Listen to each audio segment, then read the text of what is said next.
you went to Michael House, she's in KZN, you live in Cape Town, you studied in America. That's like like crisscrosses all over the global map. How did that come about? Can you like maybe focus on your schooling first of all? Okay. Yeah. Prep school or high school? High school. High school. Cool. So I had the opportunity to go to my class. Very nice school. Mainly went there. I was inspired to go there because it had a lot of clubs and societies. One of which I was part of the photography and the skydiving and scuba. And when I remember first walking around the school quad, they had sort of the school motorsports, a bit like you guys have here.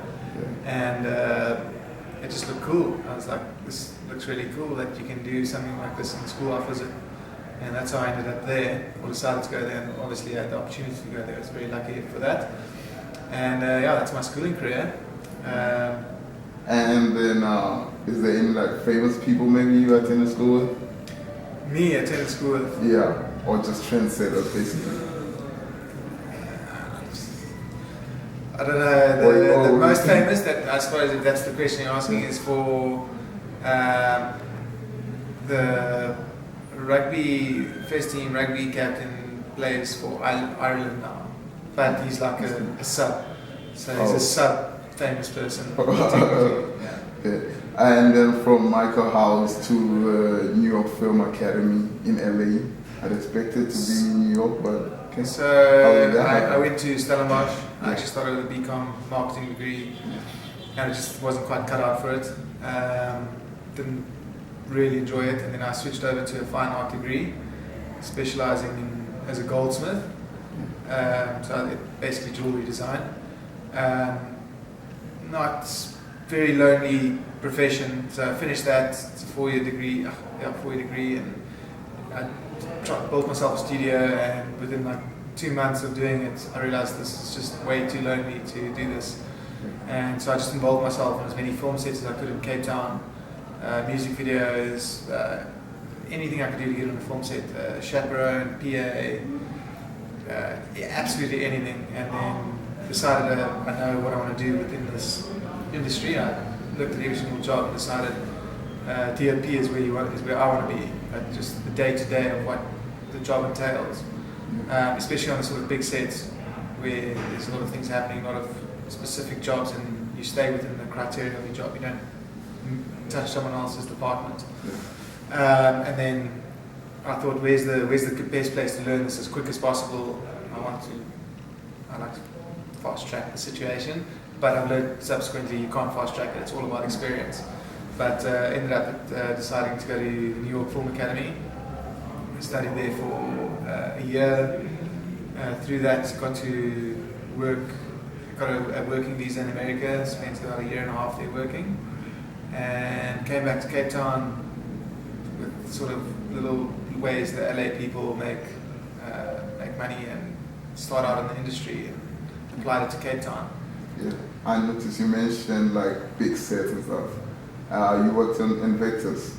How did you get there? How was it? So Invictus was in my early days of PAing. So it was literally, I don't know, from one small job, meeting the right person and saying, please call me when the next job comes around. And the next job came around, and I was assisting the third assistant director. So I was an assistant. Yeah. So don't look into that too much, but it was a great experience, and it, again, just what's the word? It really made me feel I'm in the right track to get where I want to be, and I could see where this could go. And I'm still in that process. I don't think you ever really finish it, and you never stop learning. So yeah, I've actually got a long way to go. Yeah, from being an assistant to an assistant, you've actually made your own film also, Stranded. Yeah, but give me a lot more credit for a short film. I've only done one sort of director's piece, and it was part of my film school, so I don't want to overplay it, but it was an amazing learning experience to put yourself in the director's seat. It's a completely different perspective on the set and how you approach things. And it's, you know, it's really tricky speaking to actors to get them. You've really got to know what you want, and when you asking someone else to do that, you can't ask the words more or less. You've got to find a way to speak to them to bring out that emotion, or to convey what you're trying to get out of them, which is a great learning experience. And you also got your own production company. Is there any possibility that maybe you might do a sequel to Stranded or something bigger? I hope something bigger. So the way this sort of what I'm doing has evolved. I'm doing, I originally wanted to do feature films, which I still do. That's sort of, for any filmmaker, that's kind of the pinnacle of what you want to do. But I ended up in TV, so I shot a TV series last year. Hopefully they'll ask me to do the second season for Cape Town local stuff, which is kind of like 5 feature films in terms of length. It's 5 feature films, but it's a feature film where you really get the time to craft to craft your shots and to get convey the scene through lighting and cinematography. That's where I want to be, and I'm yet to do that. But what I'm doing at the moment is mostly sort of fashion films, and I think as a production company, that's kind of where I'm heading. Just do a bit more of that before I do a feature film. Okay.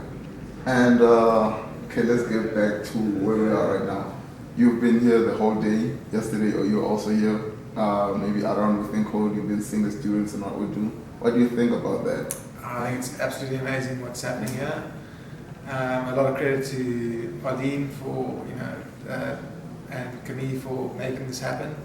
I think the potential is limitless. I mean, and I'm very excited to see what's going to happen in 5 years for the students. I think all the students are in an extremely fortunate position in the sort of landscape, finding work these days. I imagine not many of the students realize what a benefit that is to have, sort of a trade agreement that you walk into a job, as far as I understand it. And I would hope that the students make the most out of those opportunities, because that's quite rare, and then gain the experience they need to do and complete their hours, and then hopefully start their own rethink codes. And I don't know, it's limitless what the potential is. Yeah, Nicol, thank you for taking time out of your busy schedule to just give me this interview, and all the best for you, basically. Cool, thank you. And hope to do this again sometime. Cool, anytime. Yeah.